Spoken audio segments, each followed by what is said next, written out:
We have lots of microphones here. This is great. Well,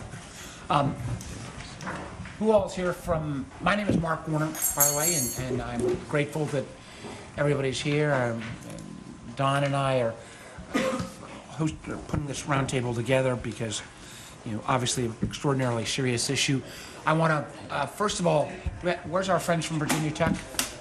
There you are, Tom. Well, Tom, you're doing more of the drone stuff. But I was thinking, we're at the Virginia Tech Innovation Center, so I want to thank our hosts and for all the great work. And I think the last time I was here, can I get a water? But the last time I was here, I think it was still under construction. So I'm anxious to get all of the, at least at this level, all of the views.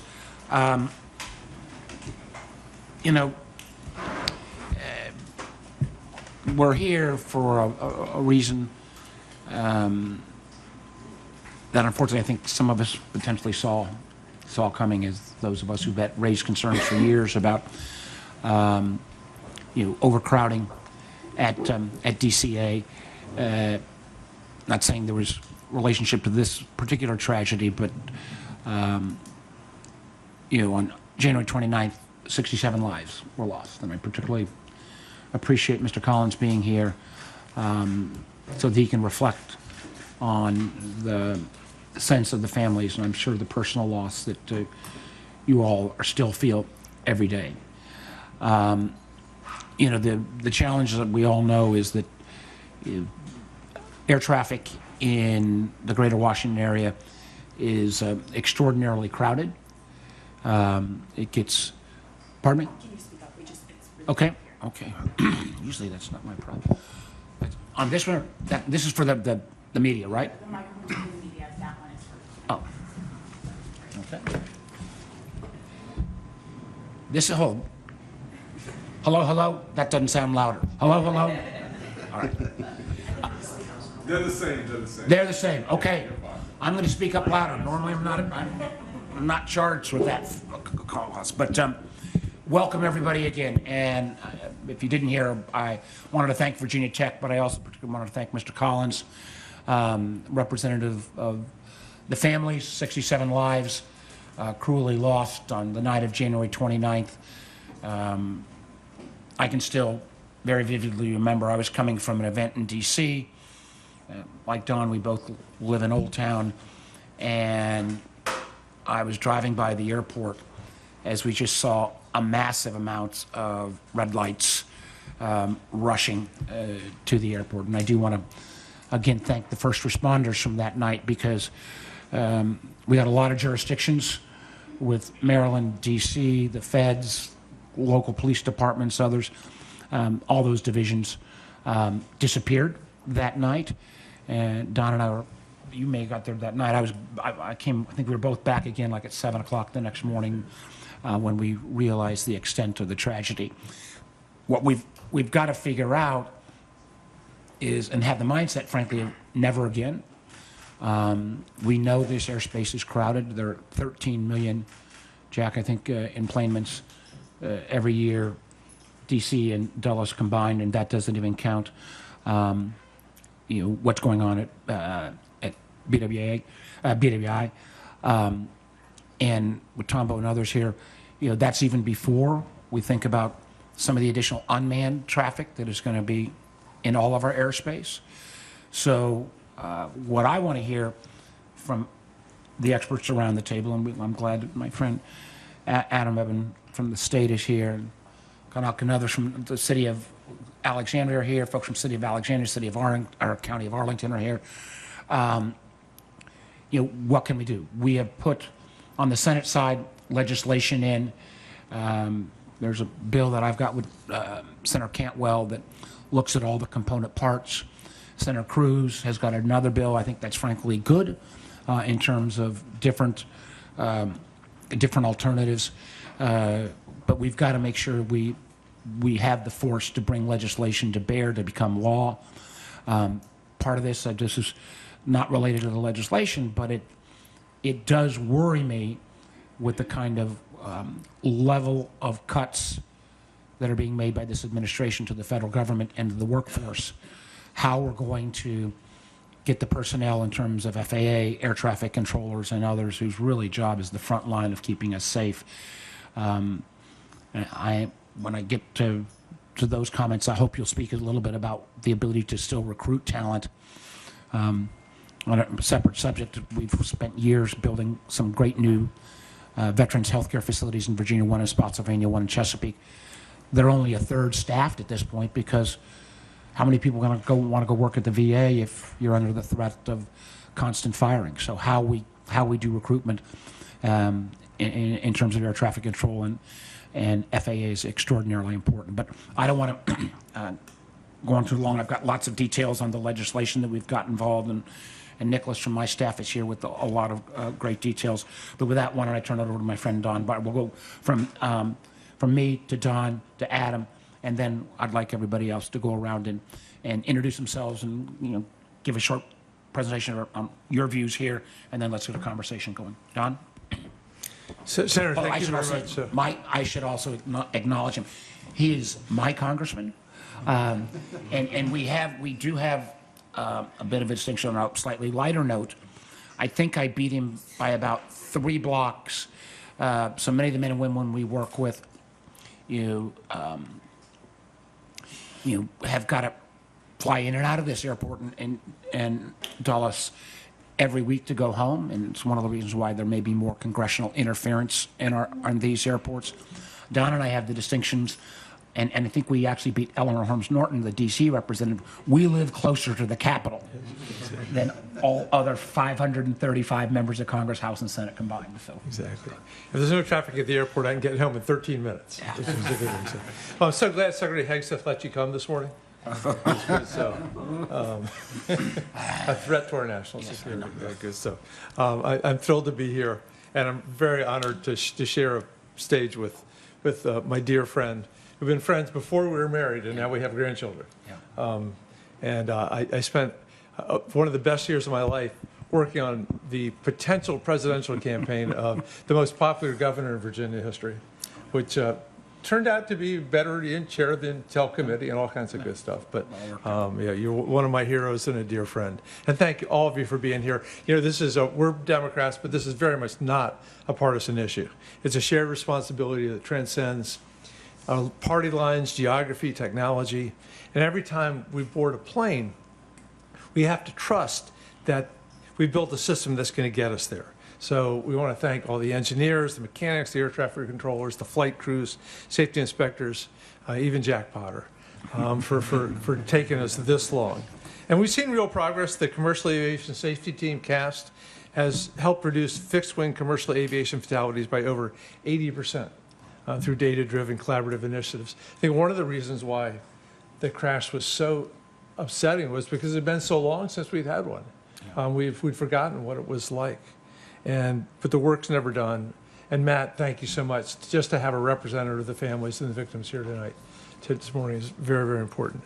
At the heart of all this, is the congressional work we do on rigorous oversight, continuous improvement, meaningful accountability. We asked the Army for a immediate pause on helicopter training flights near the airport and to decrease helicopter traffic in the region. We've done this, again, in a bipartisan way. They paused all unnecessary helicopter traffic, and DoD is reducing helicopter flights by up to 10%. We do have people down south on the Parkway who are upset about the new helicopter routes, but they're away from the airport, which is the most important part. We asked the FAA to review the total flight volume of DCA to determine if capacity levels are pushed too far. I actually had a nice phone conversation with Secretary Duffy about trying to do at DCA what they'd done at Newport News, or Newport, in terms of reducing. He said it wasn't in his bailiwick, and on the House Transportation and Appropriations Committee, Congressman Subramaniam, Amo, and I successfully secured language requiring DOT to conduct an independent safety review of DCA's airspace, civil and military coordination, operational safety. And if flight volume is found to be untenable, we want to call on the FAA to reduce those flight volumes. As Jack has told us years and years, again, this is airport designed for 14 million, doing 25 million per year, and the busiest runway in the United States. We'd also requested the Department of Transportation's OIG, the Inspector General, to conduct an audit of the collision in addition to the forthcoming NTSB report. And with Senator Warner, we called for the Army's Office of Inspector General to conduct a similar audit. The Army IG turned us down. So last week we submitted an amendment to the NDAA for fiscal year 2026 requiring the Department of Defense's Office of Inspector General to complete this audit. The NDAA comes to the floor this week. Lots of amendments. We'll be working hard on all this stuff. Finally, the FAA reauthorization included valuable modernization for the air traffic control system. Everything from runway maintenance to surface awareness initiatives. But we've all got to get it done. As we've known for a long, long time, FAA modernization has been something that has, I think, been around most of my adult life. There's a lot more to do and to make it happen. So we're really grateful that you're here and eager to learn from all of you. So. Adam? Thank you. Thank you, Senator Warner and Congressman Beyer, for convening us, and also not just for your work today, but for long before January being focused on flight traffic and safety, and also the work that your staffs have done on airport noise for the residents of this area. You know, safety is paramount, but that is notable that you have been calling for reforms and to flight congestion long before this tragedy occurred. This is largely a federally and the Airports Authority run facility, but I'm happy to be here to listen and see what we can do to assist. Thank you. Thank you. Why don't we start with, Matt, why don't you start to kind of give us a sense of your loss so that as we go around and talk about the technical and things we can improve, we remember that in many ways the tragedy that took place on January 29th is what forced this issue to the forefront, something that some of us have been talking about, concerned about for some time. But please, Mr. Collins. Thank you, Senator Warner, and thank you, Congressman Beyer, for having me here today. My name is Matthew Collins. I lost my younger brother, Christopher, at the young age of 42 on January 29th. And what started for me as a, how can I honor my brother's memory, has really turned into, I've met a number of other families from this flight, been working with a number of other members of the flight on trying to make improvements, and now it's more, how do we honor these 67 people? It's not all about my brother now.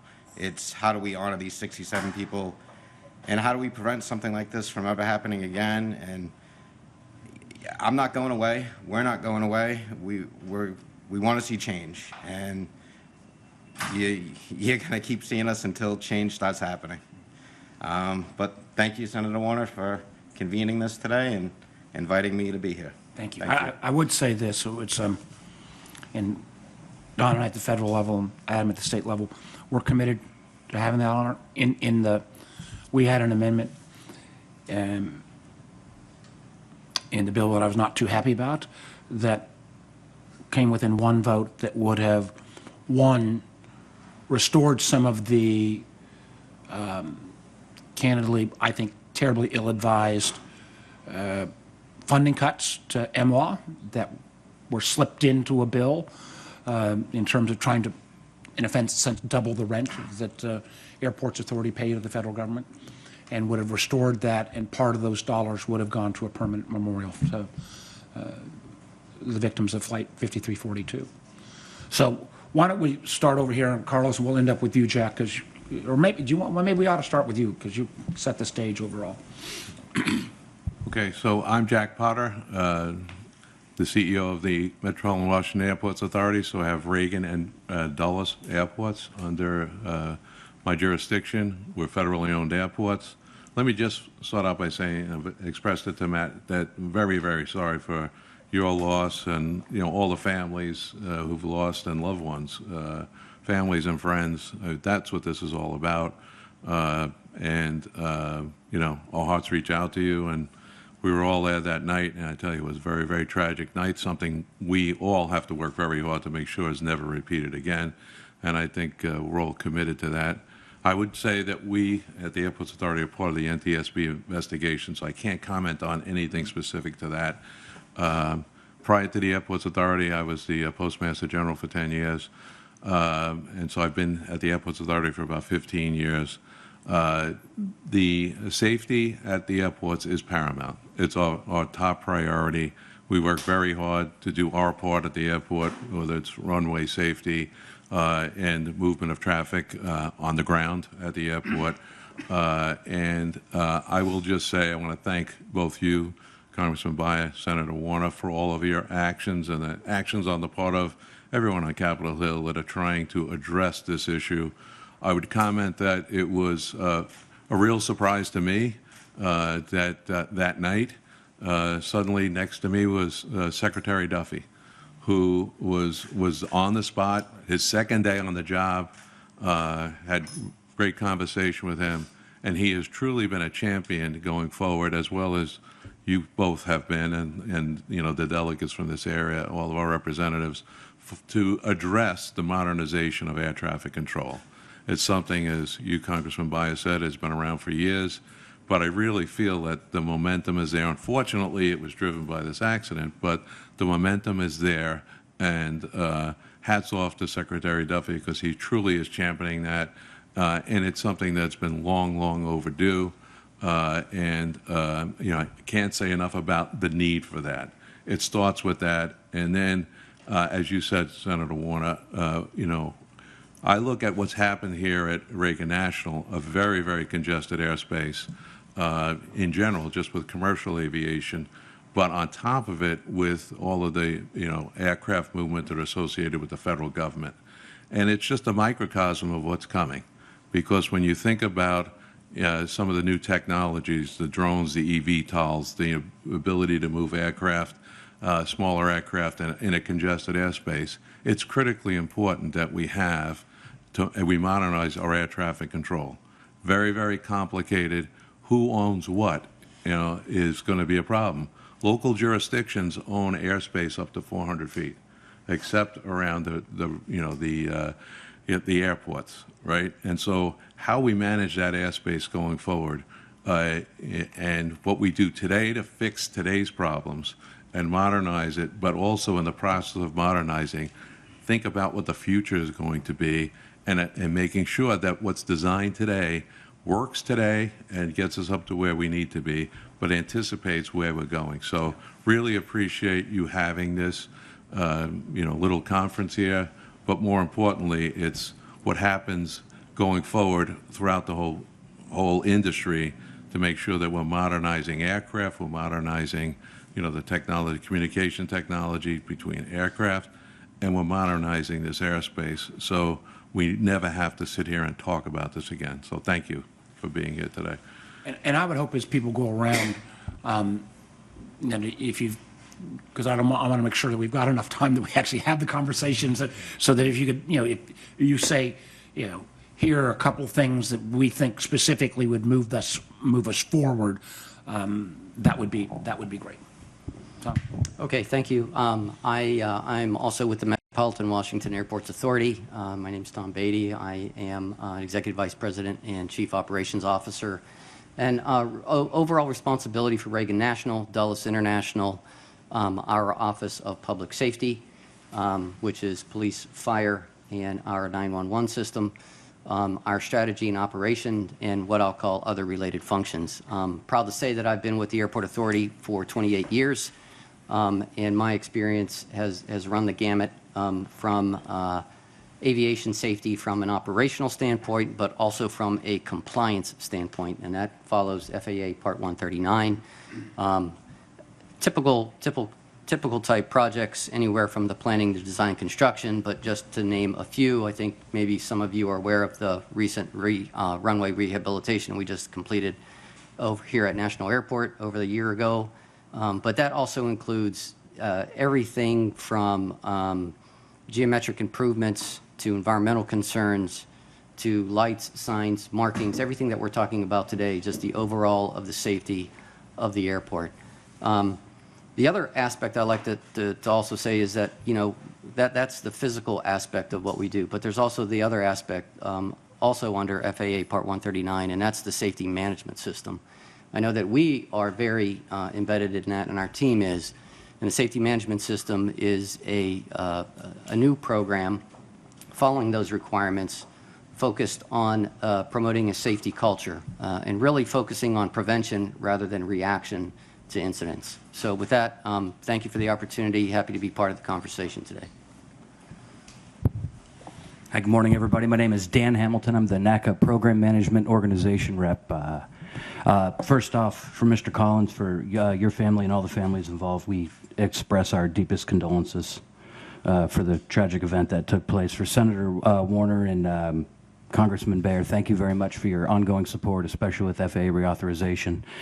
These are absolutely monumental times and unprecedented times for us as an aviation community.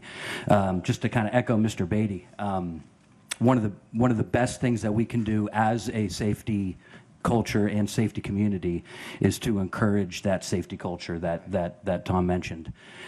With all the voluntary safety reporting that we have, both independently as air traffic controllers, obviously the safety management system that the FAA has, and all the users of the NAS. As this NAS grows and expands and continues to evolve that safety culture, I think it's important that us as a community comes together, has those robust conversations, and keeps an open dialogue moving forward. So again, thank you for everybody, and I appreciate everybody's time.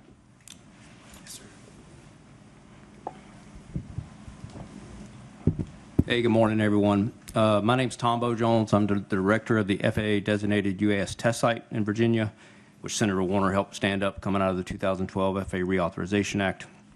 I first want to say to Mr. Collins, thank you for being here, for representing the families. I'm sorry that a tragedy like this has to happen. Aviation, oftentimes rules and regulations, sadly, are written in blood. That's an unfortunate truth, but I'm hopeful that here today, for your brother's legacy, we can make some differences in aviation safety. I started my career as an Army Black Hawk pilot. I flew for the Army for 12 years, and then I flew for the Coast Guard for 13. And today, I actually am in a flying club, flying general aviation aircraft. So while I'm here professionally as a drone pilot, aviation safety, is certainly paramount in both of those fields for me. I think, first I want to say, Senator Warner and Representative Beyer, thank you for putting this forward, this proposed legislation. I think the thing that really I want to focus on from a professional capacity as a test site director is your provision on closing some of the allowances that allow military aircraft not to broadcast ADS-B. And coincidentally, I think this aligns nicely with the new drone rulemaking, which some of you may or may not be aware of. There's a notice of proposed rulemaking that came out last month. It's called Part 108, and the provision in that rule that aligns nicely here is that all drone pilots have to give way per 91-113 to all other aircraft. And that's fine. Drone pilots are fine with being in that seat. In order to do that, drone pilots need to be able to detect other aircraft. There's a number of technologies that are in development to try to make that happen, but the best technology that already exists that we've tested that does really well is ADS-B, because it's network. We can see plenty of aircraft coming from plenty of distances. So in that new provision in Part 108 suggests that aircraft that are operating beneath 500 feet, not near airports, will have the right-of-way as long as they have ADS-B broadcasting. They will have the right-of-way over drones. And so it's a provision that's trying to encourage that we step into modern times, and all pilots, because it's not just military, there are some pilots that don't have ADS-B that are outside of certain areas that don't require it. All pilots will be able to have drones avoid them if they're broadcasting. So that's in that proposed rule. I would encourage folks to pay attention to that. It closes on October the 6th, and it aligns really nicely with the provision here, which is to try to close some of those, I won't say loopholes, but some of the robustly used provisions that allow military aircraft not to broadcast ADS-B. Tom, So thank it's a you. loophole. We all Okay. call it the ADS-B military DOD loophole. We gotta close Loophole. it. All right. Thank you, Senator Warner, and thank you for having me here. Mr. Collins, thank you for being here. Senator Warner, Representative Beyer, thank you for the invite. Tim Johnson, assistant professor for aviation and air traffic control at Hampton University and also the program director. Also retired Air Force as an air traffic controller. And then just last year, I was on the National Academy's staffing for air traffic control staffing. So we just finished that, which I'm sure you just recently got to see. Why I'm at the table. So throughout my career, it's all about training. And being an air traffic CTI school with the FAA, we're partners with the FAA, we teach the curriculum that the FAA teaches. However, to be a part of FAA, to be a controller, you have to go to Oklahoma, you have to go to Academy, centralized location. To be a pilot, you can go many different locations. So that is one of the things that I want to discuss more about is for training and stuff like that, with, I guess, colleges becoming enhanced controllers where they don't have to go to Oklahoma to go out into the workforce.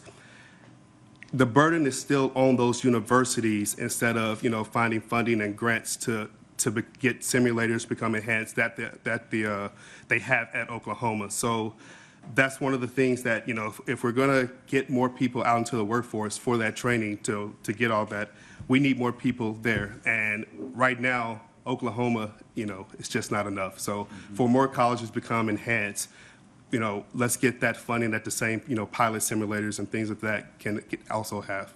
Thank you.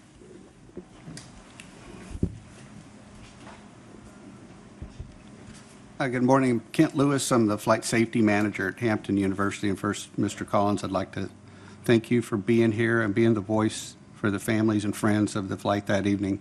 We've been in that situation before myself with some of my friends, and I know it's not a great space to be, but I know that what you're doing will lead to great things down the road, and I appreciate your effort and all that of all the other family and friends that are chipping in to push this forward for continuous improvement. Senator Warner and Representative Beyer, thank you for providing this venue for this discussion to open. This is an area I've been studying since the 1980s when I was a Lance Corporal in the United States Marine Corps, and they gave me my first safety position as the Technical Publications Officer for the squadron. So had positions of increasing responsibility through the Marine Corps with attending the Aviation Safety Officer course and being the Director of Safety for Marine Corps Station Yuma, Arizona, when I retired in 1999. I flew helicopters in the Marine Corps and also fixed wing, was a flight instructor, and then went to work for Delta Airlines. And in working with the Airline Pilots Association, which is the largest air safety organization, volunteer organization in the world, I'll steal some of your thunder, developed human factors and safety management system courses, worked with the FAA with Dr. Don Arndt, developing the first SMS programs for the airlines back in mid-2000s. So to see these programs become online is great, but we have a lot of work to do. We want to get to the highest level in these systems, which is level 4, which is a continuous improvement level where we have the culture where we can talk openly and we trust each other and we can start checking boxes off with the NTSB list that they give us every few years and correct those things. So thank you for having this discussion today. Hey everyone, good morning. Sean Maxwell with the Airline Pilots Association in the Government Affairs Department. Happy to be here, and thank you, Senator and Congressman, for convening us. And I'll echo other comments. Mr. Collins, thank you for what you are doing. The two pilots on PSA Flight 5342 were ALPA members, and we are absolutely committed at ALPA to do whatever we can in our power to make sure something like this never, ever happens again. Whether it's your presence at an event like this or in the halls of Congress, DOT, NTSB, it's critical to make sure that people don't forget, that we don't let this fall off the congressional agenda. And so thank you. Thank you for what you do. I just want to touch real briefly on three things. The first is the Cantwell legislation, Senator, that you helped bring forward. It is an excellent bill. ALPA has endorsed it. Would close that loophole that you were mentioning. And I also just want to point out that it is more comprehensive than the cruise bill. The cruise bill has a lot of good things in it too, but the Cantwell bill has a more aggressive timeline for implementing ADSB in equipage. There's a strong retrofit requirement for commercial aircraft, which is absolutely critical. And the other thing is there's several good provisions in that legislation on staffing, right? And we can talk about technology and we can talk about infrastructure and ATC modernization, but without, we need more controllers, right? We need to make sure there are enough FAA technicians to maintain and upgrade this equipment. And the Cantwell bill looks at that as well. So thank you for your role in bringing that forward, and we hope that serves as the model going forward. The second piece, just real briefly on air traffic control modernization. Like others have said, it's unfortunate it takes a tragedy for government to get in gear, right? But it is we have a critical moment here and an opportunity to do this, and it's complicated and it's complex and it's going to take many years, but it has to get done. The $12.5 billion that Congress has already provided is an excellent down payment, but we know we will need more funding. We also know that, frankly, FAA is going to need to execute better than they have in the past. I'll also give credit to Secretary Duffy. He has been extremely aggressive in pushing this. He's been open and accessible to us and our leadership, and I think for most folks around the table. But we're going to need a more detailed plan from DOT about how they plan to execute this. And we're going to need eventually more funding. Lastly, I just want to bring up aeromedical issues, especially surrounding mental health for pilots and controllers. It's something that there were some good steps taken in the recent FAA REAUth bill, but for so long, if a pilot or a controller is suffering from a health issue, particularly in the mental health space, they have been disincentivized to speak up and do the right thing. And we need pilots to be able to, no one here is talking about,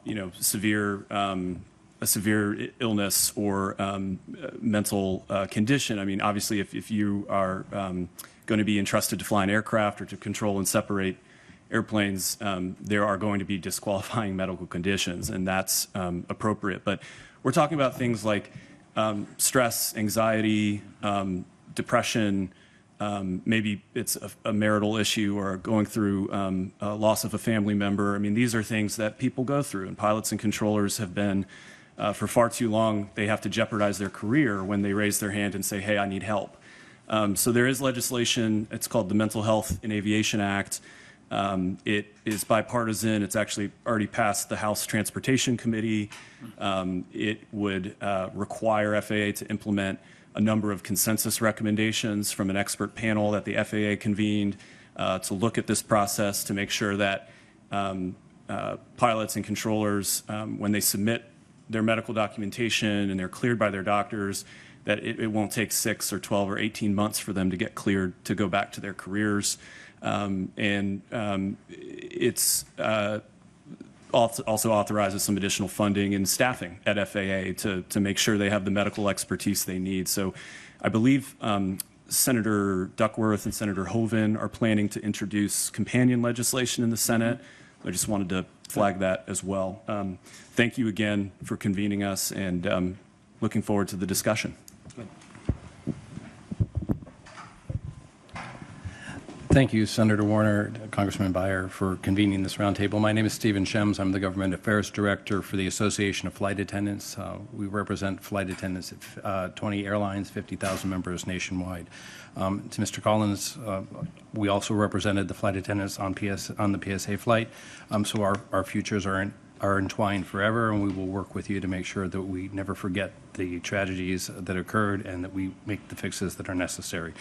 I do want to echo a lot of what's been said around the table, that this is about shared responsibility and shared agenda, and that we all need to make sure that we're working together, flight attendants, pilots, air traffic controllers all need to be talking, looking out, and making sure that we are speaking up when we say something that is not right, and to feel that we have the right and the privilege to do so. I will say that on safety management systems, they're great and they work and they're well, but we need to make sure that any management system or aviation safety systems protocols are non-punitive. They used to be that you would just come out and report if you saw something wrong, and so that it could be corrected and fixed, but we are seeing now a move towards punitive actions taken against people who speak up and speak out. And so if we want to have a true safety culture, you have to be able to speak openly and honestly about the issues. Happy to be here and happy to participate in any discussions that come across the table. Thank you. My name is Carlos Aguirre. I'm with the Professional Aviation Safety Specialist. I'm the Secretary Treasurer. I've worked at Miami Air Route Traffic Control Center as a systems specialist and also at the FAA Command Center in Warrenton before assuming my position as Secretary Treasurer for PASS. First off, I just want to give my sincere condolences to Mr. Collins and all the families of the tragedy in January, and to make sure that everyone here is a member on this table, member of the aviation ecosystem, and it's our duty to make sure that we get to the bottom of what happened and make sure that it doesn't occur again. Do everything that we can to make sure the safety systems are in place, that a tragedy like this doesn't happen again. PASS represents 11,000 FAA workers. Among these are air transportation safety specialists and aviation safety inspectors. The air transportation system specialists within the technical operations unit ensure functionality of communications, computers, navigational aids, and power systems vital to safe air traffic and the mission of pilots and controllers. They touch nearly every piece of technology in the air traffic control system. We cannot turn on the lights without them. Over the last few years, PASS has been working with FAA and Congress to get the FAA technical workforce staffing numbers healthy again after years of decline. We are happy to see that the FAA is now taking action to hire technicians and surging the hiring of technicians, and that they have in place an aviation workforce plan that will soon be published. At least that's what we hear. The brand-new air traffic control system that's being proposed by the Secretary and the FAA Administrator is a bold and ambitious proposal to modernize the national airspace system. PASS has long stated that the obvious solution to concerns with reliability and operational continuity is expediting new systems in the NAS. We strongly believe that this workforce has the expertise and the capability to assist. We're committed to the mission excuse me, and able to accomplish the work if given the proper staffing and training. We're focusing, making sure that the FAA is focusing on a fully staffed and trained internal workforce.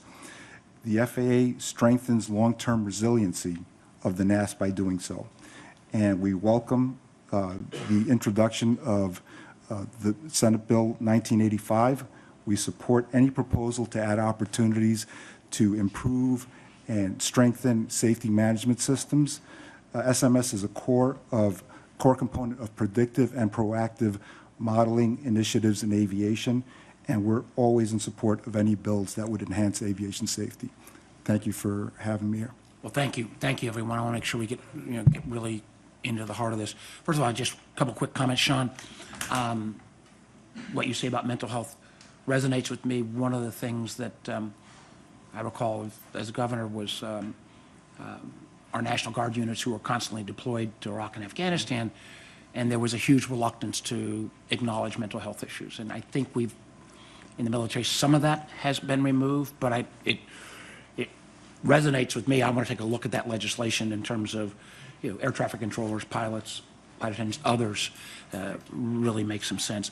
One of the things that I know is already in the public domain, but it just, I'll do this. How many of you use DCA as your kind of home airport? Let's do this, okay. How many of you have had, and press people can answer this too on this. This is not a gotcha question. But one of the things that kind of struck me, this was a great stat out of the first preliminary report, between October 21 and December of 24, there were 15,214 near midair incidents between planes and helicopters at DCA. Jack, had you heard that number? Is that? Yes, but they were in close proximity. Yeah, but again, how many of you have had a landing at DCA where you're not really aware you're a passenger, but you've had the plane's coming in for a landing, you divert and you have to come back around? You know, again, there are such unique components to this airport that we have to grapple with. And you know, and I am not the expert that I used to be on Commerce Committee, and I remember in 2009 I got here and at the Senate, and they said, you know, Senator, we're going to get airport modernization, air traffic control modernization done. We're going to move from the radar to GPS by 2015 or 2018. And I do want to get more on that, but this issue for the non-technical people, and I will try to do it in the simplest way. The ADS-B, Tom, what we were talking about is to making sure that there is that signal that goes out from the plane that will let everybody else know. You know, in the night of the tragedy, as you know, the military helicopter didn't have their ADS-B on, so they have had an exemption. So the legislation that you know, and I think our bill is better than the cruise bill, but it's kind of all, you know, there's three buckets. You know, shared airspace. How do we deal with this ADS-B in continued use? Really focusing on busy airports, which clearly we fall into. Independent review, risk assessments. So that's air traffic safety. The FAA staffing and air traffic controller pipeline.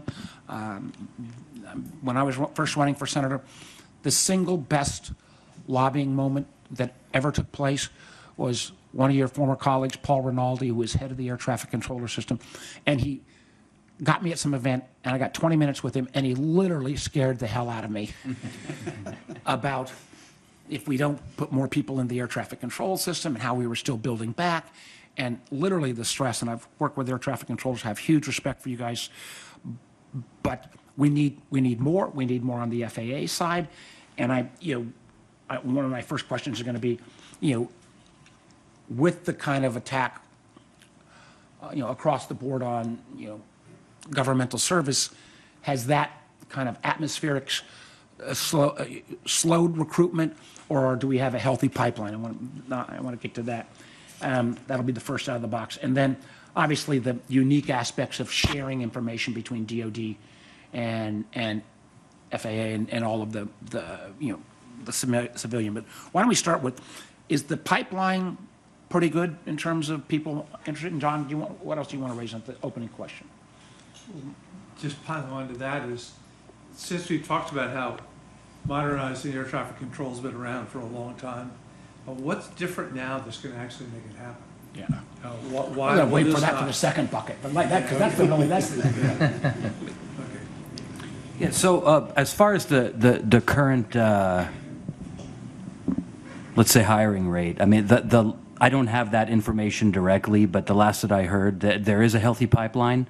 From an air traffic controller standpoint, even though it's healthy, we'd always like to see more people apply for the position. You know, it's an extremely rewarding position, and it's one of the key positions, like we all are, really, to the safety aspect of what we do as a community. And are there bonuses like ICE has right now to get people to sign up?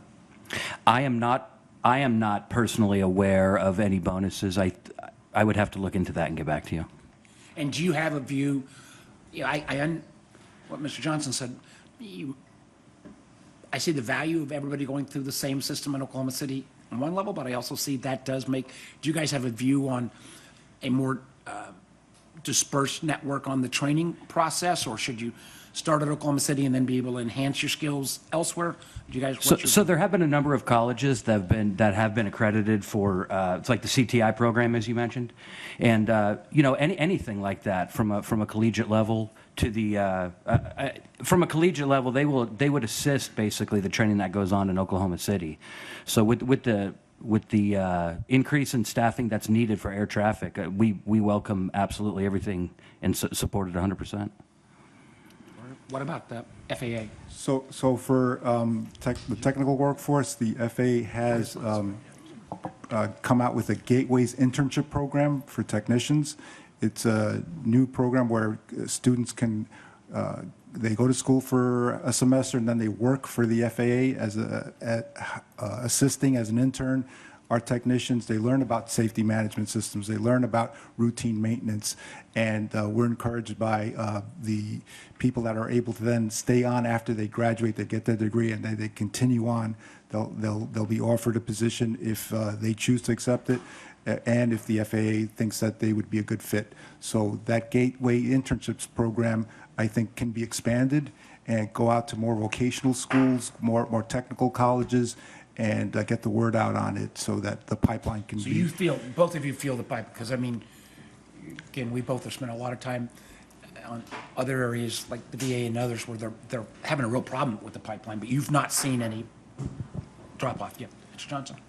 Yes, the pipeline, I would say, is great. However, just like pilots, we have a lot of controllers retiring. So trying to keep those numbers up with people coming in, I believe, is the biggest issue. One of the reasons is, to become a controller, you don't have to go to college, right? You can get hired off the street. However, if you go through the college and through that academia, those numbers, the washout rate isn't as great. So the people that come on in controllers, straight off the street, they don't make it through training. A lot of them, that washout rate is greater. So I will say, getting those numbers, are good, but we have a lot of people retiring just like the pilot industry. What about, and moving to Don's question, and this is probably old news, my memory was that one of the ability to kind of move from the radar-based system to the GPS system was the reluctance, candidly, of some of the general aviation aircraft to go ahead and make what would be a costly upgrade. Is that still the hump? How far are we getting towards, actually a GPS versus, and others, but please, go ahead. Yeah. And also the point is, if we don't get there, and then we start, as we talk about the unmanned system, the drone system, boy, we're going to be in a heap of trouble, aren't we? Right. We're adding new aircraft into the system that are trying to comply with the regulatory requirements to see and avoid, but electronic conspicuity is not there. It's not required of all aircraft. To speak specifically to... It is on drones, though, right? Isn't it? You got to have that signal? Commercial It's drone? not required, and actually, drones don't broadcast ADS-B out for fear of spectrum saturation. And since they're required to give way to all their aircraft, they're not required to have ADS-B in, but if they're going to fly beyond line of sight, that is a common provision that the FAA approves waivers on, so it's very common to have ADS-B. But is there, underneath 400 feet where drones fly, do they pop up on, are they being registered anywhere in the air traffic system? They do not. There is currently not a system where a drone is allowed to broadcast on a system that already exists within the FAA. Their position, there's a few exceptions for some larger drones that do have ADS-B, but for the most part, they're actually not allowed to broadcast their position. So certainly in the future, we'd like to get to a place where there's enough spectrum, there's enough allowance, the technology's there that not only, let's say I'm flying a general aviation aircraft, not only can the drone see me when I'm broadcasting ADS-B and give way to me, but I also can see the drone, right, and know its location. So, Jack, what would you say? We've talked about this for years What I would say on is air traffic monitoring. you have to have the will to manage. And we know what we're facing, and there are people who are going to have to make investments in order to comply. We're going to have to broaden the spectrum. We're going to have to put requirements on, anything that's moving in airspace, particularly in congested airspace. And I think that we got to get past what I would call a political issue here, and just, again, have the will to say this is the way it has to be done if we're going to be safe. And right now, the safety issues around congested airspace, but as I said earlier, there'll be congested airspace throughout America. And, we're anticipating that, this will be a very, crowded airspace at all different levels, which it hasn't been historically. And we're all sitting here saying that we're anticipating that without building the right technology into, future aircraft, we're just going to So create we're a still not potential at the one. GPS-based system. No, not where we would like to be, particularly with GA and smaller aircraft. Somebody, because you'll definitely get, and you got that statistic. Remember, there used to be the improvement if you were working on World War II level radar, and if we could actually get to GPS-based, it would, somebody give me the factoid here about how much greater improvement, how many more planes you could fit, how much fuel we'd save. There was such overwhelming. Do you remember those? Yeah, I don't remember the Why exact. don't you give them the stats? Or somebody, where's a staff member to give Beyer the stats so we can, somebody got those? I Give me like don't the have the top- exact Come on, guys, statistics, this is- but to your point, I mean, Peter DeFazio, former chairman of the House Transportation Committee, used to joke, next gen should be called never gen. And that's unfortunate, but it rings true, right? And some of the problems I think we've had is, including aircraft equipage, particularly some of the regional carriers with older, smaller aircraft. The FAA, when it does have a chance to implement new procedures or performance-based navigation or optimized, descents, that would, in theory, help with efficiency, but also safety. Some of the aircraft aren't properly equipped with the technology to fully take advantage of that, right? And so then you have some pilots who are forced to kind of do workarounds. They have to talk more to controllers, which increases workload.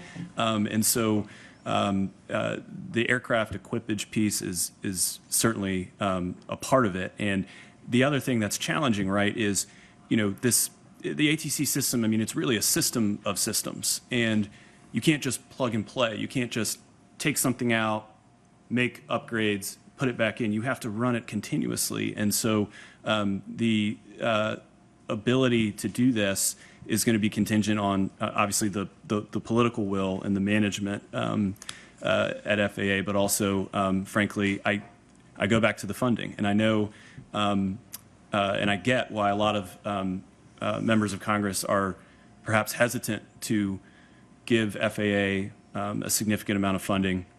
I don't think anyone's asking for a blank check.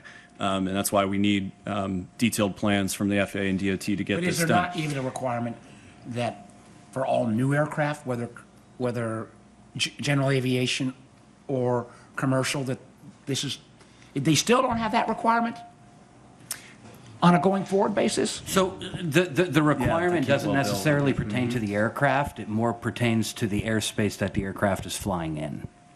So if you have aircraft, for instance, that are flying into DCA, DCA is considered rural airspace.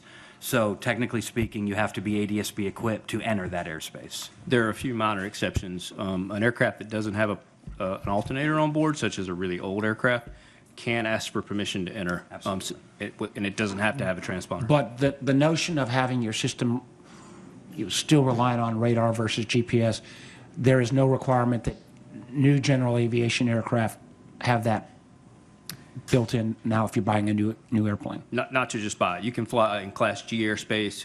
As long as you're outside of Motzi Vale or not above Class C, then you So do we're not have to have even, we haven't even started this with a requirement in terms of. Well, but to your point, I mean, in the more congested airspace and the busier airspace, it's. I would say, I defer to you all, but I would say it's very So rare it is going to be not never change. ADS-B. We're never going to get there. If you don't start at some point saying, Right. so the legacy systems are starting to. And the retrofit, I mean, that's why with the Campbell retrofit. bill and the retrofit requirements are so important. And the commercial fleet, I mean, ADS-B out is fairly ubiquitous on the commercial side, right? And I'll go to John next, but I just want to, I wish we had that for folks that are not experts. The data that I recall from like 10, 12 years ago, it was an exponential increase. I mean, it was like you've got a more efficient ability to get in and out of airports. You won't have to wait as long. You save fuel. It was like, how can we not do this? And then when you say, when we have GPS-based solutions for every other transportation method, but all right, take it away now. Just on NeverGen, so one of my favorite brother-in-laws left, he was CIO at Department of Commerce and left in 2012 to go work on the Next Gen project. And that was like 13 years ago now. So I'm just wondering, But back to Jack's wonderful comment, this is about management. Is there a design? Does the design change every couple of years? Is that part of the problem? Has it not been funded? Who is it that's responsible for taking this design and making it operational, both in the airports and in the planes?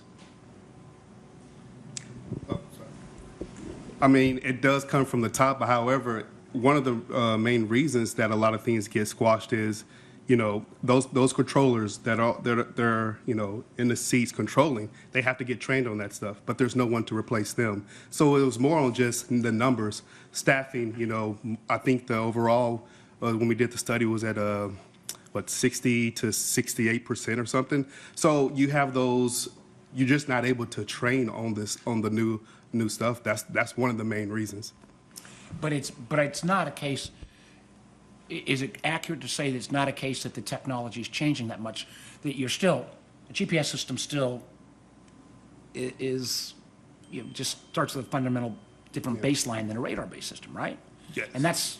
And we've brought it into all other aspects of life. I mean, we've got transmitters on all our cars. What have other parts of the world, one of the things that when I was, again, more familiar with this, you know, there were other parts of the world that had frankly moved forward. Are parts of the world that does have a mandated GPS system? And I will say the last 5 years of my career, military, I was in the UK, I was stationed in the UK. They did go to a lot of satellite-based. When it worked, it worked. However, when it wasn't working, how do you fix it? You know, that was one of the issues that they came to. Ground-based, yes, you're able to, you know, get the maintenance out there. It's up and running. You know, it's down for maybe a few hours or a few days. But the difference, I think, right now would be, and I'm going to get way over my skis, is that umpteen years ago, the level of satellite constellation was much smaller than what it is today. Oh, absolutely. So you could build redundancy. So anything, I want to make sure we hit a number of topics, and if there's certain things that we've not hit, but we'll go back. Anything else on this system? Just one sentence, which is that, you know, as we talk about GPS, there's still the urban legend about people passing little slips of paper back and forth in air traffic control. That's the thing that really scares me. Yeah. Senator, I'd also like to mention that you talk about legacy systems, but that assumes that they're going to be going away sometime. They're really existing systems, the radars and the instrument landing systems, the approach lights. These are continuing to age every day, and it's harder to get spare parts for them. It's harder to do the maintenance for them. So it's something that we have to really look at investing in that existing infrastructure. We're getting a lot of the benefits from the GPS satellite-based systems, but also the legacies, the existing systems aren't going away. And those if you had GPS, you'd still need lights on the. Correct. This is a little bit, I was in Hopewell earlier in the week, and it was Hopewell, Petersburg, and Richmond that had big water crises. Nobody wants to invest in your water systems until you got a water crisis, then everybody wants to do it. But this, what you're talking about sounds like that's kind of. Is there, so, you know, we put one bucket in terms of, will next gen ever be evergen? That's a bigger macro. Can we zero down on the region? We've talked about federal legislation. Are there other things we need to do? And this will tie in Adam, and we've got some of our local representatives from both the Arlington Board and the Alexandria City Council. Is there a piece of this that needs to be fixed that's not federal legislation, that is either state, local, or community-based? I'm not sure there is, but I don't know. I think one issue that it's still federal-based legislation, but I think it really involves airports and state and local partners, including law enforcement, is, you know, back to the drones and counter UAS. There's legislation that just recently passed the House Transportation Committee, and to give state and local law enforcement the ability to not just detect, but also to potentially mitigate drones that enter restricted airspace. I know airports would be involved in this too. And that's something where it's kind of a narrow slice, but it's a really important slice. I mean, we know it's coming. We need to safely integrate these new aircraft and drones. But I tell you, you know, if one flies too close to Dulles and then you're shutting down, you know, that airspace until we can figure out where it's coming from. Is this a threat? Is this an accident? And it just takes, you know, one drone to get sucked into an engine to cause a horrible, horrible problem. Well, yeah, and you're right. And we deal with that on an occasional basis. In the technology that the way it works today, it is detected. Our police department then is able to go out and find the person. But other than that, the mitigation part, no, there is no mitigation as far as what we can do as an airport authority to pull that down, have it land.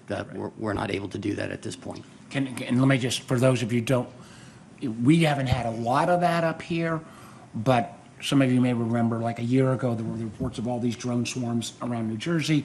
We literally had it over Langley and some of our military installations down in the peninsula. You know, weeks of drones. My fear was some of these might have been Chinese drones that ultimately there was a couple of people arrested, but we didn't have any protocols, so there was no rules of engagement. So, and what was just kind of crazy, it was not like a one-night flyover. It was like 3 weeks straight. Yeah. And there were no rules of who's responsible. Is it the military base? Is it the local police department? So there is movement here, but that's something that's going to, but then that's still going to require federal legislation. I can't blame Adam on that locality. Senator, thanks for having us. Introduce yourself so everybody knows. County together, Alexandria City Council, and I would reiterate what you just brought up with the drones. I don't feel that at the local level we're fully equipped to be able to deal with it, and as we've seen with AI and with other technology advances, it's very difficult to try and keep up.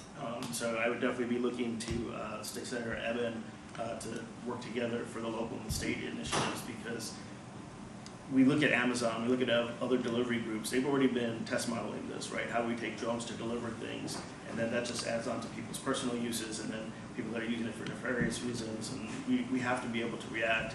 Our own police force is trying to figure out how do we utilize drones. I believe in Alexandria we have at least 2, but we're still trying to figure out, how high can we go, where can we fly them, what are the privacy issues around it. So I think there's a lot of legislation that still needs to be figured out, but frankly, at the local level, we're not totally prepared to handle. So we definitely need some support on that. And I do think it's going to, luckily again, Virginia Tech's a leader on this, and we do have delivery systems down in Blacksburg and Montgomery County. So They did a demo here too before the building was built. Back then it was still just a lot.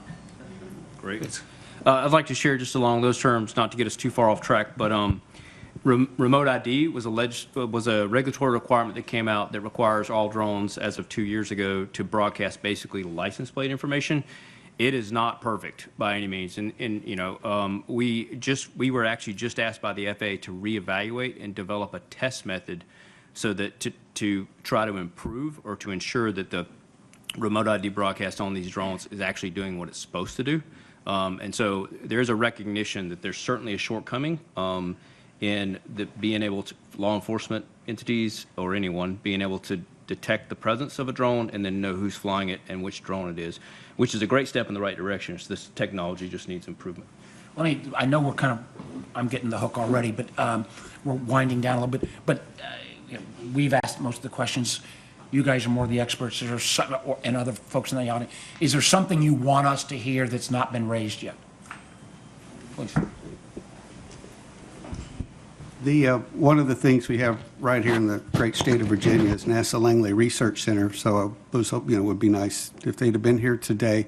But with their advanced air mobility and unmanned traffic management research that's going on down there, we certainly want to partner with them and get them going. They're also pushing forward teams on in-time aviation system-wide safety systems where we talk to each other so that we can give what they term actionable intelligence to adaptive agents, to airline pilots and air traffic controllers, because in every one of these mishaps that we've looked at through the years, there's been a piece of information that's been missing to the right person at the right time, but in the meantime, they're just covered up in noise from NOTAMs and other systems. So if we can find the signal in that noise, then we can get that to the right people. They can make the right decisions at the right time. That signal was not available January 29th. We have been, Don and I both been trying to make sure that we don't lose that basic research that's going on at Langley. It's real concern. Basic research overall. Yes. Especially Langley. Others that we've not, all right, Beyer, Warner, say all this stuff, but you didn't address X, or you need what's wrong in Bill Y. What else should we be? What else do you want us to know? I like to push for just more funding for air traffic control simulators. That is the biggest holdup, especially with taking the burden off Oklahoma City to train controllers. We need to get more controllers out and in there, and the way to do it is we're on the right track. Enhanced air traffic collegiate training initiative. We are at ATC High School looking to become enhanced. I think they're about, what, 5 or 6 now? But the burden is on the university. So that means the university has to come up with the funds to get those simulators. However, for pilot simulators, there's a lot of grants for that. And one of the things is, help us get that funding to get the controllers out there. How expensive are they? Currently, I have 3 that we're looking at, from lower to just tower-based simulators, looking at $160,000 install and about $30,000 per year. To do both tower and radar to fully train a controller, you're looking at closer to about $250,000 install, and then maintenance $50,000 a year. Obviously, and this meant hopefully the right way. I've never had a meeting where there's not at least some request for additional funding. So, and part of this is still protecting, and that's again when we whack government funding at the levels of being hit right now. There is, and the awful thing, the tragedy did get us some additional funding in the last legislation. But that is an awful way to govern, that it takes tragedies to move dollars. But this is critically important. You might want to, I think we're down to, anybody got closing comments? Then Don and I will close out. I would just like to share one more thing, Senator Warner and Representative Beyer. I think the proposed legislation is phenomenal in trying to close the loopholes with ADSB. There are other aviation, like EASA, for example, they have a more cooperative environment. They require transponders on all aircraft, and I think that would be a step in the right Could you direction. explain to Congressman Beyer, EASA? Sure. Sorry, the European. This is similar to the FAA, but in Europe. Sorry. And I think it would be a great step in the right direction to make all of our airspace safer, not just those areas that are, where large airports are around Class B. I think it would be, it would go a long way in making sure that we don't have an accident like this that could occur actually outside of a busy airport. Closing these loopholes inside these locations with military aircraft is perfect. It's the right direction. It's going to make our aircraft, our airspace safer, but we should take a step further and encourage everyone to step into the modern age and share their position with all of the aircraft. I think I'd just like to make a comment that what we heard today is what's really required is a comprehensive approach. There's not one thing that has to be done. Everything has to be done, because any one of the things that we described today could lead to an unfortunate accident. And so I just encourage you to continue to focus on this. Obviously, funding is needed. But again, more importantly, it's everyone in the industry has to rally around how we're going to make this airspace safer. And I think we all see, huge commercial opportunity, whether it's, we generally think of commercial airlines, but the opportunity locally to start taking advantage of drones and some of these other, eVTOLs and others, it's going to be, negatively impacted if we don't step into this issue right now. And to the point that you were making, put requirements on future equipment. Dealing with legacy is very complicated, but getting ahead of the curve is where we need to be. Right now, we've been playing catch-up for years, and we need to leapfrog where we are today to make sure that what we design is going to, as I said earlier, is going to accommodate the future. I just want to say thank you very much. This always a learning experience. And we live in just being here in Northern Virginia, it's such a complicated airspace. And the tragedy has just emphasized all that. So anything that we can do to support Sean Duffy, the FAA, whatever we can do in Congress, we're here to do that. So. Yeah, I'll just add, again, Secretary Duffy has been responsive. I hope that approach could go across the funding request as well. I appreciate everybody here. Again, particularly Mr. Collins, thank you for being here. I do have wondered at times, in so many ways it all comes back to funding. We don't want to at least I don't want to completely slow down all the potential commercial aspects that have come out of unmanned aircraft, drones. I do worry a little bit that sometimes as we start new industries, we don't want to put any burdens on them, but then that sets a precedent that then those systems don't kick in on the revenue stream. And we've got to figure out at some point, whether after X amount of drones or so much beyond line of sight, we can't just continue to say that management of all the airspace is simply the job of the government without the participants kicking in ways. And I think I just remember all of the, come back to you, Tom, a little bit because of your experience as a commercial, or I'm sorry, as a general aviation pilot. The general aviation pilot lobby is very, very strong because it comes from a lot of the rural communities, and trying to get that, any of these requirements going forward, because candidly, Jack, as you said, if we put all the next gen equipment in, even if we start in 2012 going forward, it would be a lot easier to kind of make that transition. So we're going to keep working on the federal legislation. I do think, the intersection between drones and commercial and GA space, you got a commitment from us that some level of permanent memorial to the victims needs to be part of this going forward, so we never forget. And both of our offices, I know Rachel, got some folks, Nicholas and others from my staff here, and Jackie, others, we're open for business on this. So keep us informed. Let us keep pushing the legislation. If there is a slowdown on the human pipeline, I'd like to hear, because these, whether it's FAA or air traffic controllers, this is not something you can flick a switch and say, okay, we're going to go out. This is a little bit of a jab comment. Unlike the ICE officers who now the administration has decreed only need a 47-day training period because the president is the 47th president, you you can't do that with air traffic controllers and FAA safety experts.